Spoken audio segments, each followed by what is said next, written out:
At 6-8, the Minnesota Vikings are unfortunately looking forward to the 2021 NFL Draft, but the future is bright.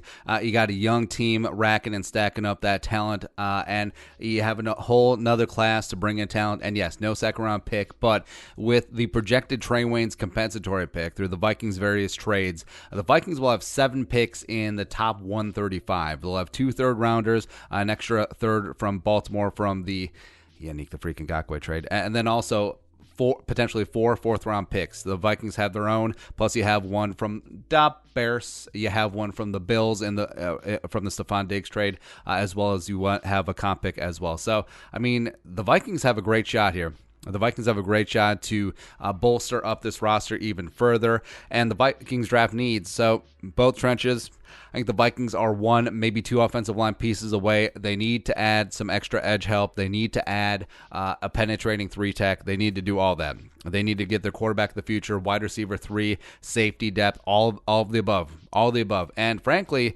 this is a great draft to have substantial draft capital towards the end of day 2 and top end of day 3, because this is going to be a deep day 2, deep day 3, especially in the trenches. Like, I think you're going to be shocked by how many of your draft crushes are going to fall. I mean, a lot of guys that you think might go in the first round might go second. A lot of guys you see day 2, day 3 might go fourth. And it's just the way it is. I mean, only 32 guys can get picked in rounds 1, 2, and 3 respectively. And yeah, I mean, a lot of good talent is going to be pushed down. And frankly, the Vikings are extremely lucky that positions of need are extremely deep. So we're going to do a 4-round mock draft for the Vikings. Now, what we generally are going to do, because we're going to do a lot of these, not going to lie, because the offseason is going to be extremely long, but we're going to try and pick different players at different spots just so we get different flavors. And you'll see that you don't have to be hung up on one guy, even though, yes, he is your guy. Maybe he went to your school. Maybe you watched a lot of tape on him. But,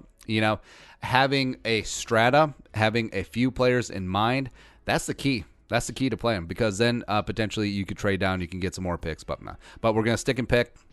Vikings currently projected to have the number 14 overall pick, then in turn would have 78-82 in the third, 111, 113, 124, and then a projected compensatory pick of 135 to finish out the 4th round. So let's get into this damn thing. So starting off the top, now I know there's going to be a ton of amazing offensive linemen up at the top. You're going to have Christian Darrisaw. You're going to have Wyatt Davis potentially. Other side of the ball, maybe Gregory Rousseau gets here. Maybe you see Sam Cosmi. Maybe you see Joseph Asai, the 2 Texas guys. I mean, there's going to be a lot of talent here that day 1 would step in. But I think if Trey Lance falls, no pants or Trey Lance, the pride of NDSU, Marshall, Minnesota, and none of that matters. I mean, he could be Mike Bartkowski from Council Bluffs, Iowa. I wouldn't care. But just to have this shot where you have a potential future franchise quarterback who's able to sit, marinate for a year or 2 behind Kirk Cousins, and just get that thing together. But I love Trey Lance, man. 6'3", 224. Was going to be a redshirt sophomore. Led the Bison to another undefeated season 2019 after going 14-0. Had themselves a natty win. Now, FCS, they're like, nah. So NDSU played that one pissant one-off game. Trey Lance looked fine in that. But last year, Trey Lance completed 66.9% of his passes. Nice. Sure. 2,786 yards passing, 28 touchdowns, 0 picks.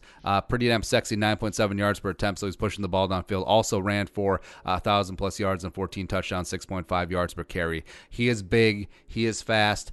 He's got a rocket arm. He's accurate. Throws with anticipation, hits NFL adjacent windows. Even though, wide receivers being schemed open, could you say FCS level? Sure. Could you say college offense? Sure. But man, he puts it on.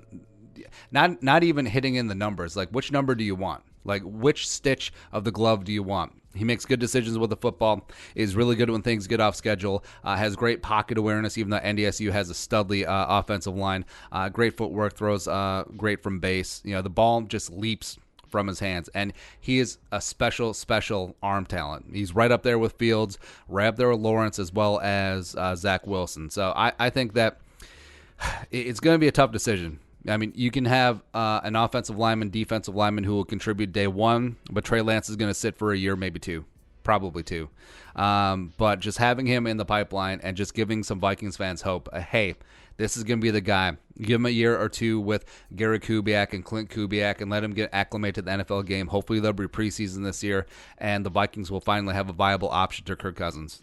I mean, throw in the fact that he's also from Marshall, Minnesota. Sure, that'll help with the fan base. But, yeah, taking the shot at this spot, I don't think you can pass it up.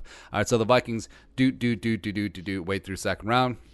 All right, so into third round, number 78 overall. Now, all right, so you got your quarterback.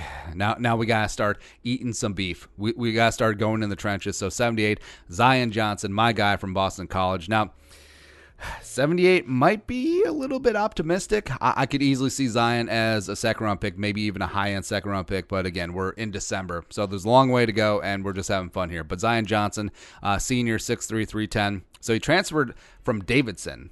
Steph Curry Davidson to Boston College last year.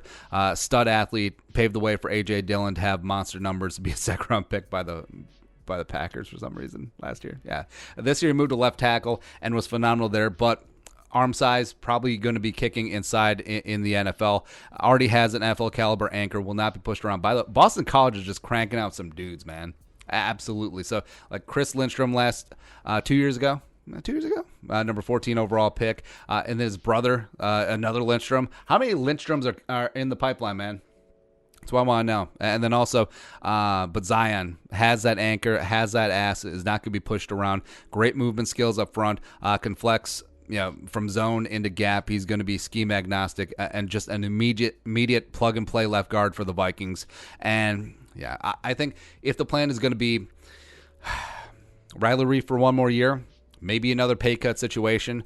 Put Zion Johnson in at left guard. There's no excuse why Dakota Dozier should be on this roster next year. Bradbury, obviously the Grim Reacher, should have been a Pro Bowler at center.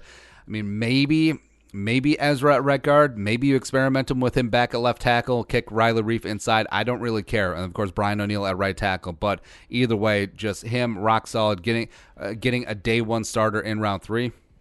Yeah, baby got Stu going. Next up, so other side of the ball, going on the edge, 82, Patrick Jones, the second coming out of Pitt, where this has been the Vikings' MO. I mean, not spending high draft capital on edge guys. This would be the highest edge rusher drafted since Danielle Hunter in the third round.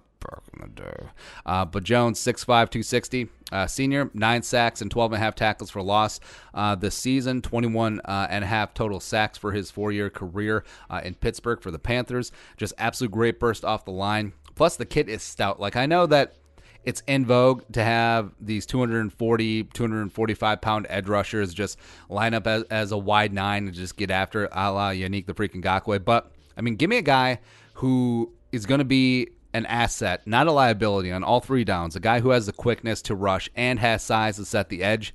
Patrick Jones II is that guy. And also, he's doing all this year with Twyman opting out. So all the attention is on him, and he's still doing it.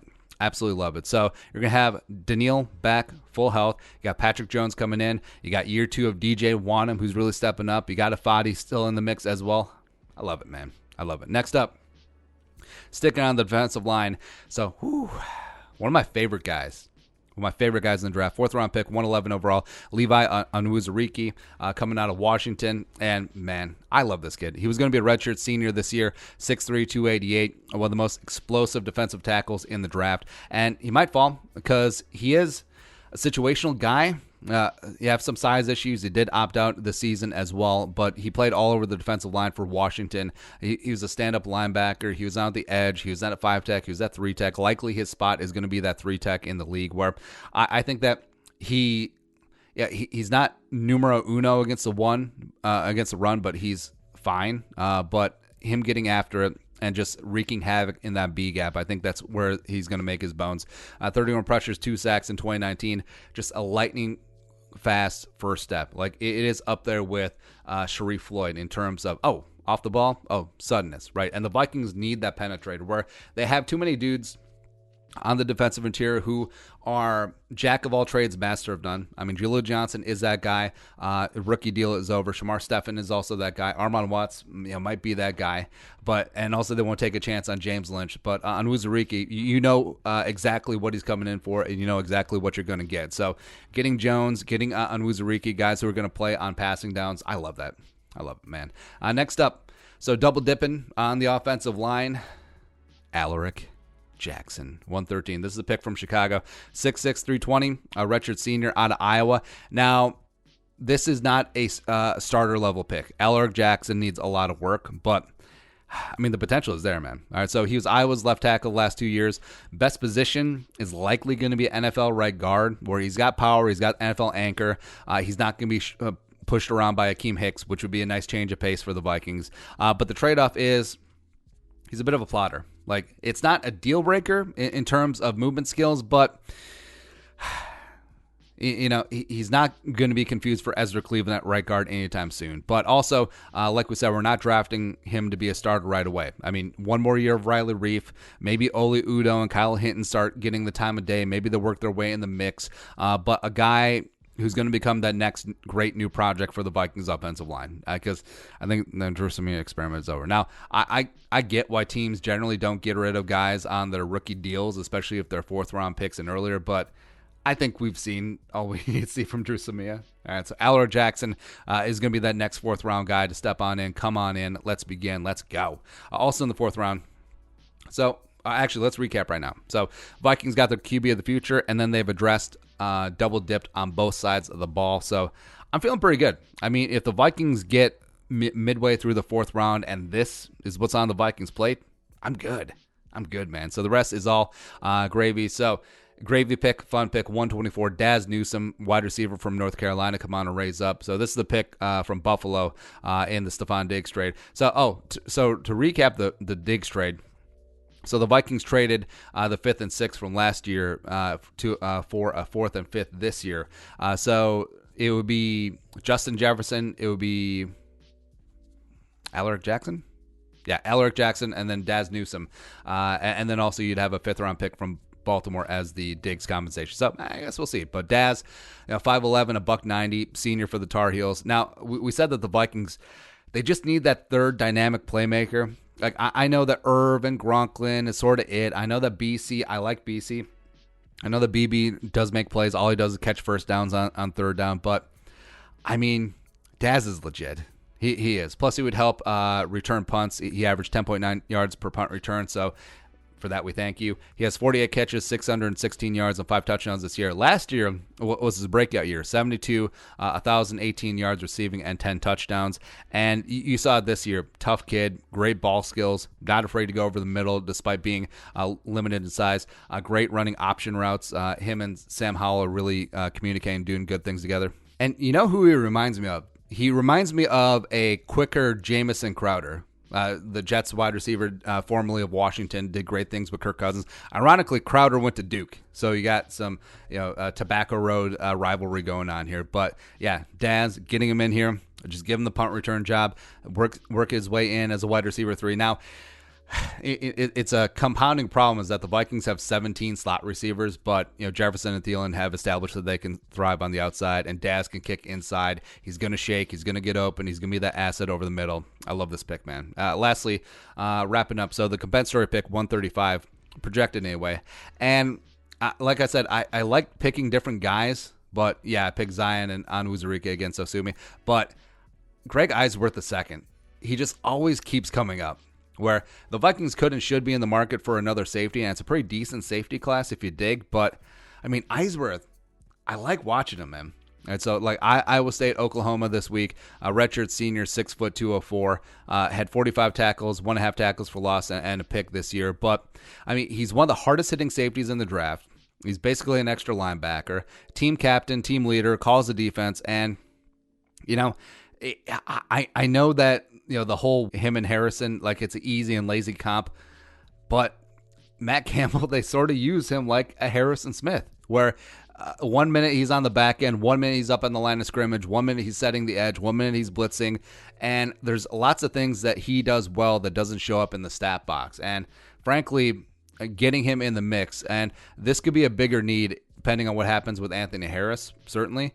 But if Harris is retained somehow, some way, bring in Eisworth as a special teams guy and a dude who's going to learn underneath Harrison and Harris and Durante Jones. Man, I'm in. So, recapping the draft, you got your quarterback, the future 14, Trey Lance. You got an immediate day one starter in the trenches at left guard at Zion Johnson. You got a guy, Patrick Jones, who could potentially start, or at least will be an asset on 3 downs on Uzarike, who's going to come in on passing downs, just blow up that 3-tech spot. Elric Jackson, you add in some beef to the depth of the offensive line. Daz Newsome, wide receiver 3, punt returner. Greg Eisworth, potentially could be future starter at safety for the Vikings, but you never know. But that's it. That's our latest 4-round Vikings mock draft. What are your thoughts? Let us know in the comment section below. Subscribe for daily Vikings takes. Want to support that work? Post on the Venmo. But until next time, Skol, production value.